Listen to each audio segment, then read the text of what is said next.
नमस्कार, मैं हूँ संजय शर्मा। आप देख रहे हैं 4 पीएम न्यूज़ नेटवर्क। आप लोगों के प्यार और आशीर्वाद से 4 पीएम लगातार सवा साल से नंबर 1 पर है। हमने आम आदमी पार्टी के मुखिया अरविंद केजरीवाल के साथ 6 लोगों के साथ इंटरव्यू किया, आप सबने देखा होगा।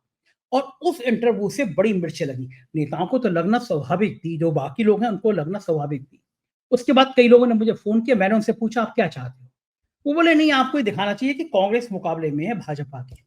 मैंने कहा, क्या हम अपने दर्शकों को झूठ बता दें? मैंने उनको चैलेंज भी किया। एक न्यूज़ लॉन्ड्री एक वेबसाइट है, उसने मेरे ऊपर 2 स्टोरी बना दी केजरीवाल के इंटरव्यू को लेके कि साहब शीश महल पे सवाल नहीं पूछे, साहब हवा पे सवाल नहीं पूछे। आप लोग वो इंटरव्यू सुनिएगा। मैंने इस इंटरव्यू के शुरुआत में कहा है कि रटे-रटाए सवाल होते हैं कि साहब दिल्ली की हवा कैसी है? दिल्ली में गंदगी क्यों है? आप केजरीवाल के सारे इंटरव्यू सुनिएगा। वही सवाल है, केजरीवाल के वही जवाब है। उस इंटरव्यू में भी मैंने केजरीवाल से कई तीखी बातें की हैं, पूछी हैं, लेकिन मैंने शुरुआत में ही कहा है ये इंटरव्यू उस तरह का परंपरागत इंटरव्यू नहीं है, ये अलग हटके हम लोग बातचीत कर रहे हैं, ये पूरा सुनिएगा। लेकिन न्यूज़ लॉन्ड्री ने पार्ट काट-काट के मुझ पे 2 स्टोरी कर दी। तो मैं बड़ा हैरान कि मैं तो अभी भी न्यूज़ लॉन्ड्री का बड़ा सम्मान करता हूँ कि आखिर उन्हें तकलीफ क्या है। तो जयपुर के बहुत सीनियर जर्नलिस्ट हैं अनिल शर्मा जी, जिनके लेख पूरी दुनिया में छपते हैं। पूरी दुनिया में वायरल होते हैं, वो बहुत योग्य पत्रकार हैं। मैंने उनसे इस विषय में जाना कि आखिर दिल्ली की मीडिया को मिर्ची लगी क्यों है, न्यूज़ लॉन्ड्री को मिर्ची लगी क्यों है। एक रोचक बातचीत है, सुनिएगा, आपको समझ में आएगा कि मीडिया के अंदर भी खेल क्या चलता है, मीडिया के अंदर जलन क्या चलती है और फिर मीडिया का सिद्धांत, दोस्त फेल हो जाए तो बुरा लगता है, लेकिन दोस्त टॉप कर ले तो और बुरा लगता है। क्या 4 पीएम के साथ भी आजकल यही हो रहा है? चलते हैं अनिल शर्मा जी के पास। मैं आपसे ये पूछना चाह रहा हूँ कि दिल्ली में बड़ी समस्या फँस गई है। सेक्युलर जो लोग हैं, खास तौर से जर्नलिस्ट जो हैं, वो बड़े कन्फ्यूजन में हैं। कांग्रेस समर्थित पत्रकार हैं कुछ, मुझे कहने में कोई समस्या नहीं है। एक कांग्रेस के नेता ने मुझे फ़ोन किया, मुझसे बोले, "संजय जी एक बात समझिए आप, दिल्ली में अगर आम आदमी पार्टी हार जाएगी तो फिर दिल्ली में कांग्रेस आएगी, पंजाब में भी कांग्रेस आएगी।"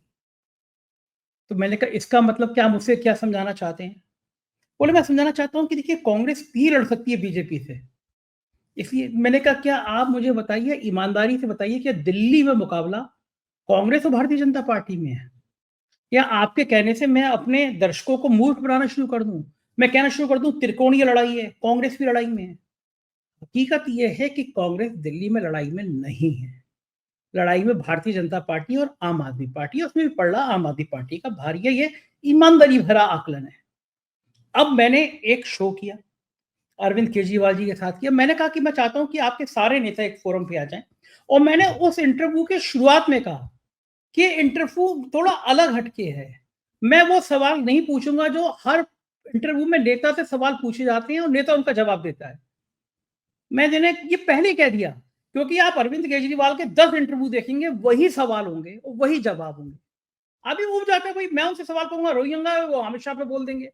मैं उनसे सवाल करूंगा दिल्ली की हवा कैसी है, वो रटा रटा है वो जवाब दे देंगे। ऐसे 20 सवाल पूछे जा सकते हैं। और मैंने अपने इंटरव्यू में जो दर्शक नहीं देख पाए वो जाके देखें, वही सवाल है। लेकिन कुछ मीडिया घराने बड़े परेशान हो गए। अरविंद केजरीवाल से बोले, हम भी ऐसे इंटरव्यू करना चाहते हैं जैसे 4 पीएम को दिया गया, हम भी चाहते हैं सब नेता एक साथ बैठ जाए।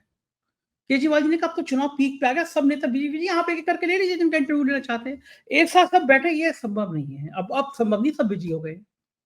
इस बात पे उन्होंने 4 पीएम पे शो बनाने शुरू कर दिए।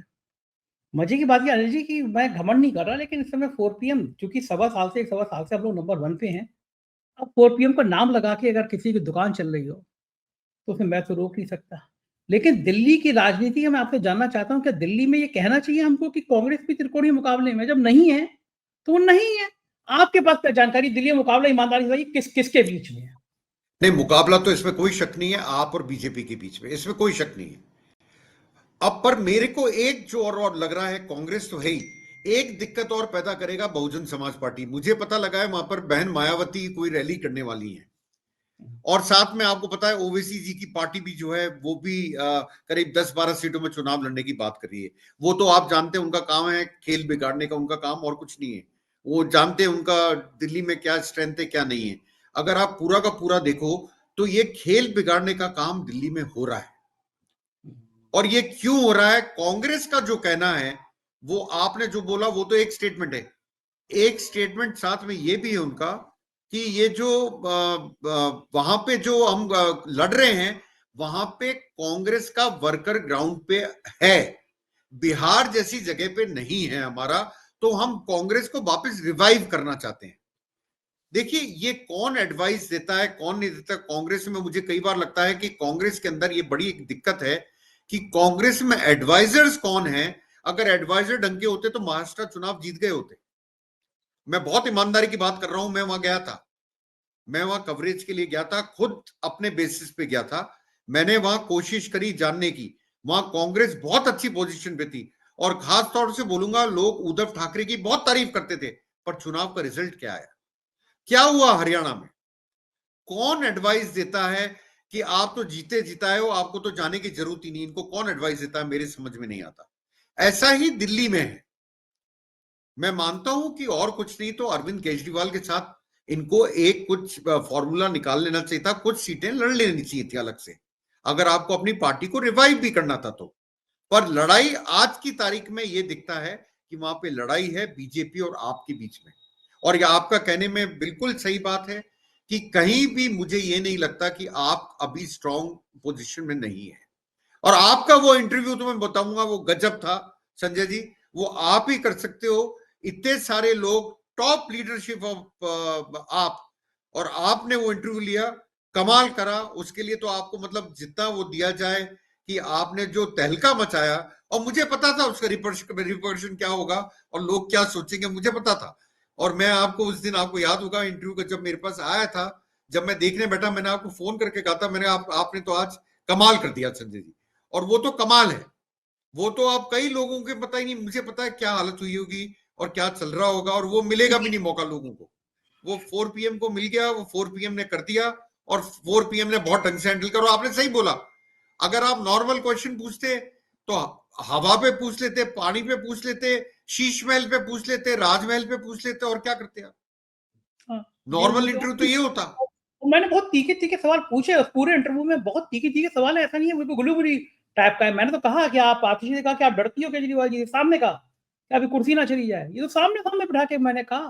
देखिए हाँ, बात मेरे बताइए को मेरे अनिल को जी, हाँ, मैंने सामने-सामने कहा, तो कोई गुल्लूबुरी सवाल नहीं, वो काट-काट के छोटे-छोटे से पॉइंट काट-काट के मुझे बताइए कि मीडिया के लोग इसको वायरल कर रहे हैं। मीडिया के लोगों को इतनी मिर्ची, हमारे पेशे में इतनी जलन क्यों है? मैं तो कुछ कुछ कुछ साइडों का बड़ा मैं सम्मान करता था, मतलब अभी भी करता हूँ मैं, अच्छी साइडें हैं। मेरे ऊपर 2-2 स्टोरी, एक पत्रकार ने कहा कि न्यूज़ लॉन्ड्री की बात कर रहा हूँ मैं, एक स्टोरी बन गई, फिर दूसरी स्टोरी बन गई। तो एक जने ने कहा, यार देखो संजय, एक थ्री इडियट का डायलॉग है, दोस्त फेल हो जाए तो बुरा लगता है और दोस्त टॉप कर ले तो और ज़्यादा बुरा लगता है। बिल्कुल सही बोले बात है, बिल्कुल बोले सही तुम बात है। बोले बोले तो जो है न्यूज़ लॉन्ड्री बड़ा नाम। मैं कह रही भाई, मैं आज भी वो मेरे ऊपर 10 स्टोरी कर ले, लेकिन मेरे मन में न्यूज़ लॉन्ड्री के लिए बड़ा सम्मान है, बड़ा अच्छा काम करते हैं वो लोग। वो कितना ही कर दें, मतलब मेरे लिए, मेरे पसंदीदा है वो। फिर उन्होंने मैंने कहा कि मैं समझ नहीं पा रहा कि क्या कारण है। तो उन्होंने बताया, पॉलिटिकल बातें मैं ज़िक्र करना नहीं चाहूँगा, मुझे पता नहीं उसके एविडेंस हैं या नहीं है। उन्होंने मुझसे कहा कि ये कांग्रेस के बड़े भक्त टाइप के पत्रकार हैं। उनके कुछ किस्से मुझे पता है, लेकिन मैं किसी पे व्यक्तिगत टिप्पणी नहीं करता। उन्होंने मेरे लिखा कि गोदी मीडिया हर जगह है, उनके कारनामे बहुत ज़्यादा हैं। तो उस पत्रकार ने मुझसे कहा कि संजय जी, मेन जलन ये है कि न्यूज़ लॉन्ड्री के 20 लाख सब्सक्राइबर हैं और आपके 70 लाख सब्सक्राइबर हैं। आप एक छोटे से जिले से उठ के आए, अपने आप को स्थापित किया, कोई बड़ा हाउस पीछे नहीं, कोई पॉलिटिकल पार्टी नहीं। योगी जी ने तो लाइन लगा के मेरी जांचें कराई, आर्थिक अपराध अनुसंधान की जांच कराई, 6-6 इंस्पेक्टरों की टीम बनी, मेरी एक-एक संपत्ति की जांच हुई, एसटीएफ ने मुकदमे किए, मानहानि के, हमले हुए। तो जितना मैंने भोगा है, मैं गारंटी चैलेंज के कह रहा हूँ फोरम में, देश में किस पत्रकार ने भोगा है? ईओडब्ल्यू की जांच मेरी, एसटीएफ का डिफॉर्मेशन सूट मैंने दायर किया, मेरे ऑफिस में हमला हुआ, मेरा मकान, सरकारी मकान 100 पुलिस वाला का छीना गया, ईडी इनकम टैक्स में मेरी जांच के लेटर भेजे गए, इनकम टैक्स मेरी स्क्रूटनी करी। कितनी मुझ पे प्रयोग किए गए, क्योंकि मैं उत्तर प्रदेश में बैठता हूँ, देश के सबसे बड़े राज्य में बैठता हूँ, योगी जी के घर से 3 किलोमीटर दूर में बैठता हूँ, उनकी आंखों में आंखें डाल के सवाल करता हूँ। लेकिन फिर मुझसे उन सज्जन ने कहा कि ये दिल्ली की मीडिया को थोड़ा-सा दर्द होता है कि एक रीजनल जर्नलिस्ट, बोले हम तुम्हें अभी रीजनल कहेंगे, भले तुम देश में सबसे बड़े यूट्यूबर बन गए हो और 1 सवा साल से लगातार नंबर 1 पे हो। व्यूअरशिप एक चुनाव के समय में, एक लोकसभा चुनाव में 42 करोड़ व्यू 1 महीने में थे। जबकि बड़े-बड़े ललन टॉप जैसी ऑर्गेनाइजेशन जो इंडिया टुडे ग्रुप का है, वो 32 करोड़ पे थे, मैं उनसे इतना आगे था। तो बोले ये स्वाभाविक जलन है, थ्री इडियट का डायलॉग कि दोस्त फेल हो जाए बुरा लगता है, टॉप कर ले बुरा हो जाता है। तो बोले न्यूज लॉन्ड्री को भी लगा होगा कि हम इतना बड़ा नाम और 20 लाख सब्सक्राइबर और 4PM के 70 लाख सब्सक्राइबर। तो मैंने कहा यार अपने को एक लाइन छोटी करने की कोशिश भी क्यों करते हो, बड़ी लाइन खींचो ना। मैंने किसी को मना थोड़ी ना किया कि अरविंद केजरीवाल के संग 5-6 लोगों में बिठा लो। अब अरविंद केजरीवाल दोबारा इंटरव्यू नहीं तैयार हो रहे हैं। मुझे उन्होंने बताया कि सारे मीडिया हाउस कोशिश कर रहे हैं उसी तरह का एक इंटरव्यू हो जाए, चैनल वाले भी कोशिश कर रहे हैं। तो भैया अरविंद केजरीवाल पे हमला करो, मेरे पे हमला करके क्या मिल जा रहा है। लेकिन एक चीज और है जी, कुछ महीने पहले ऐसे हमला हुआ कि साहब अडानी ने खरीद लिया 4PM। हमने कई बार कहा कि हमने हमारे यहाँ जाके देखो अडानी के खिलाफ कितनी स्टोरी चलती है, हम तो किसी को रोकते नहीं। और आज भी अरविंद केजरीवाल, हम अगर हमारे चैनल पे देखोगे तो अजय शुक्ला जी ने बहुत तीखा अरविंद केजरीवाल के खिलाफ वीडियो बनाया, हमने वो भी डाला। हमारी तो डेमोक्रेसी है, सबके पक्ष में सबके खिलाफ, हम किसी के पक्ष में नहीं किसी के खिलाफ नहीं, सच बोलेंगे। लेकिन अनिल जी आप इतने अनुभवी हो, हमारे अपने लोगों के बीच में ही इतनी मिर्ची क्यों लगती है लोगों को, इतनी तीखा क्यों? और मैं तो बड़ा लकी हूँ, जब उस पे हमला होता है तब मेरे सब्सक्राइबर बढ़ते हैं, तब मेरी व्यूअरशिप बढ़ती है। जब वो हमारे नंबर 1 और नंबर 2 चैनल के बीच में हमारा 50 लाख 1 करोड़ के आसपास का अंतर चल रहा था, जब अडानी वाले मुद्दे को लेकर मुझ पे हमला किया गया तो मेरा अंतर 6 करोड़ का हो गया। मैं उस महीने 6 करोड़ व्यूअरशिप में आगे रहा। अभी न्यूज़ लॉन्ड्री और बाकी दिल्ली की मीडिया फिर हमला कर रही है। दिल्ली के लोगों को लगता है कि निपटा दो यार इसको, हम आपस में निपट लेंगे, इसको निपटा दो। लेकिन मैं तो ईश्वर जी धन्यवाद, जब हमला हो रहा है तो ग्राफ मेरा और बढ़ रहा है। रोज का रिकॉर्ड आता है ना यूट्यूब पे। तो एक मेरे मित्र थे, उन्होंने मुझे भेजा लिंक कि देखो तुम्हारे खिलाफ बोला। मैंने कहा मैं चाहता हूँ कि देश के ऐसे सारे मीडिया हाउस मेरे खिलाफ ही स्टोरी करें। इंदिरा गांधी जब इमरजेंसी में जेल चली गई तो उन्होंने कहा था कि प्रशंसा करो या निंदा करो, ईश्वर के खातिर मेरी चर्चा करो। आप मेरी प्रशंसा करो, निंदा करो, चर्चा करो। तो मैं तो चाहता हूँ कि 4PM की चर्चा करते रहो और बुरा-बुरा बोलते रहो। हमसे पूछते रहो, हमने अरविंद केजरीवाल से ये नहीं पूछा, हमने वो पूछा। हम तो किसी की चर्चा करते ही नहीं है। जो चैनल है, जो सेक्युलर विचारधारा के चैनल हैं, वो किसी से क्या पूछ रहे हैं, उनका हेडक। लेकिन अनिल जी आप इतने अनुभवी हैं, मैं पूछना चाहता हूँ कि हमें आपस में हम लोगों को इतनी तीखी-तीखी मिर्चें लगती क्यों हैं? दूसरे की टाँग खिंचाई क्यों करते रहते हैं हम लोग? संजय जी, आपने जो शुरू में बात बोली उसका सबसे बड़ा कारण है आप बैठे कहाँ हो। आप नेशनल कैपिटल में तो हो नहीं, आप बैठे हो एक स्टेट की कैपिटल में, और वहां से आपने पूरे वर्ल्ड के अंदर अपनी धाक जमा दी। आपके व्यूअर्स हिंदुस्तान में नहीं है, मैं इंग्लैंड में था, वहां भी आपके व्यूअर्स हैं, बहुत व्यूअर्स हैं। आपके व्यूअर्स अमेरिका में भी हैं, क्योंकि मैं अपना जब देखता हूं, जब आपके साथ शो करता हूं, उसके बाद जब मैं अलॉग्रिथम देखता हूं अपनी, तो उसमें मेरे पास आ जाता है कि न्यूयॉर्क में भी लोग मुझे देख रहे हैं। मतलब आपके व्यूअर्स वहां पर भी हैं, अनिल शर्मा को नहीं देख रहे हैं। ईमानदारी के बाद अनिल शर्मा कुछ नहीं है, ये संजय शर्मा है जो कुछ है, क्योंकि 4PM है ब्रांड। ये ऐसा ब्रांड क्रिएट हो गया कि लोगों को लग रहा है इतनी सी जगह का आदमी इतना बड़ा ब्रांड कैसे बना, और ये बनता जा रहा है। जितनी बुराई करेंगे ना संजय जी, मेरा मानना है उतना आप बढ़ते जाओगे, और ये बड़ा अच्छा है, क्योंकि ये जो नेगेटिव पब्लिसिटी ये भी पॉजिटिव होती है। हाँ, ठीक बात है, चर्चा तो होती है। मैं तो बिल्कुल चर्चा होती है, चर्चा होती है तो आदमी देखने जाता है, अरे क्या है इसमें, ये तो हम देखें। फिर वो जब देखता है तो उसको लगता है यार ये तो बड़ा अच्छा है। आज मैं जहां बैठा हूं इस राजस्थान के अंदर, मेरे हिसाब से आपको सबसे ज्यादा देखा जाता है, सबसे ज्यादा देखा जाता है। ये बात तो मतलब मैं बोल सकता हूं आपको, क्यों मैं जब जब शो पे आता हूं मेरे पास मेरा ही वीडियो मेरे पास आ जाता है। 4PM पे आप आए, इससे आपको पता लग जाता है। मैं ये नहीं हूं कि सिर्फ 4PM पे आता हूं, मैं और भी जगह आता हूं, आपको पता है। पर 4PM पे जब भी आया तो मेरे पास वो आ जाता खट से लिंक, सर आप देखो। आप मेरे को वीडियो भेजने में शायद देर कर दो, पर जनता मुझे पहले भेज देती है 4PM का। इससे ही पता लगता है कि आपके यहाँ के डीजीपी, एक डीजीपी थे, वो भी बड़े बिल्कुल डीजीपी थे। हाँ, मिश्रा जी थे, वो यूपी के थे, वो बहुत तारीफ करा करते थे आपके चैनल की, और वो कहा करते थे कि 4PM जरूर देखता हूं मैं, इसमें कोई शक नहीं। यहां ब्यूरोक्रेसी में आप बहुत पॉपुलर हो, ये आपको बता दूं, ब्यूरोक्रेट्स में 4PM बहुत पॉपुलर चैनल है, और वही पॉलिसी मेकर्स हैं जिनमें आप पॉपुलर हो, वही पॉलिसी बनाते हैं।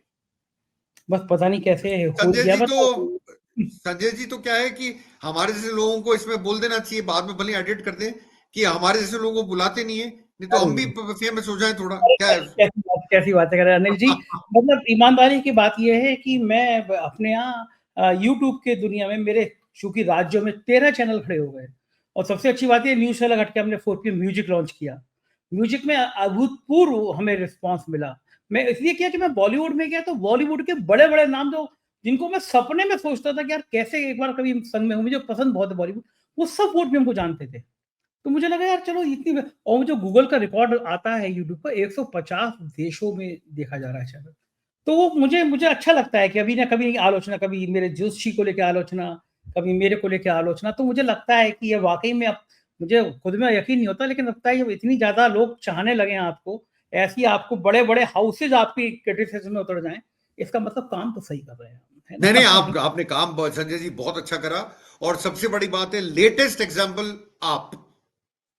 आप पार्टी, लेटेस्ट एग्जाम्पल आप पार्टी, मतलब आपने ऐसा करा जिसका मैं मानता हूं कई जगह आपने हिला दिया है, कई यूट्यूब चैनल्स को नहीं, नेशनल मीडिया को हिला दिया आपने कि ऐसा भी हो सकता है।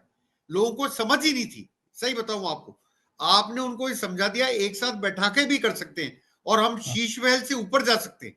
ये शीश महल और राजमहल और ये पानी और इन चीजों से हम ऊपर निकल सकते हैं अब, और आपने वो करके दिखाया। ये अवैध अपने आप में बहुत बड़ा अचीवमेंट था। अवय दुबे जी आते थे सीनियर जर्नलिस्ट, उन्होंने मुझसे कहा कि वो तो 25-30 साल से सीएनडीएस जैसी इतनी बड़ी संस्था से जुड़े हैं, जाने माने पत्रकार है, रोज टीवी चैनल पे आते हैं। उन्होंने मुझसे कहा कि संजय जी आप बधाई के पात्र हो, देश में पहली बार आपने प्रयोग किया। आज तक किसी टीवी चैनल ने, किसी यूट्यूबर ने प्रयोग नहीं किया कि सारे बड़े 5 नेता, 6 नेता एक जगह बिठा दो और फिर उनका इंटरव्यू करो, ये कभी नहीं हुआ। तो किसी मुझे की लगा समझ में नहीं आया ना संजय जी, समझ ये नहीं सोच की आया। बात है, विजन है ये। आपने जो विजन लिया वो बड़ा विजन था। लोग एक का लेके और खत्म हो जाते हैं। वो जो चीजें, वो विजन जो है, अब लोग कॉपी करने की तरफ दौड़ रहे हैं, वो मौका नहीं मिल रहा। तो आपसे तो फिर जलेंगे जन्नत जलेंगे, इसमें ये तो स्वाभाविक है। देखिए तो फिर संजय मैं जी, अब तो फिर आपकी बात सुन के मैं इस नतीजे पे पहुंचा कि न्यूज़ लॉन्ड्री को थैंक यू बोल दूं और कह दूं कि 1-2 स्टोरी मुझ पे और करिए, अभी थोड़ा-सा बिल्कुल और बिल्कुल चर्चा में बिल्कुल आइए, है ना? निंदक नीरे बिल्कुल। राखी आनंद कोटि छवाए। अतुल चौरसिया जी मुझे एक पार्टी में मिले थे पहले भी, तो मैंने उनसे कहा था, मैंने कहा भाई आप बहुत अच्छा बोलते हो। तो सबको शुक्रिया न्यूज़ लॉन्ड्री वालों को, मेरे दर्शकों का भी बहुत-बहुत शुक्रिया इस प्यार के लिए, क्योंकि इस प्यार ने मेरे को उस मुकाम तक पहुँचा दिया जब मैंने कभी कल्पना नहीं करी थी। 1 सवा साल से लगातार नंबर 1 4 पीएम में अभूतपूर्व है। बहुत-बहुत शुक्रिया अनिल जी, आपने आज मुझे इतना समय दिया, आपसे बात करके बहुत अच्छा लगा। Thank you. ये थे अनिल शर्मा जी, मुझको यकीन है बातचीत आपको बहुत अच्छी लगी होगी। आपको समझ में आया होगा मीडिया का खेल क्या है। कैसी लगी बातचीत बताइएगा ज़रूर। शुक्रिया, धन्यवाद, थैंक यू।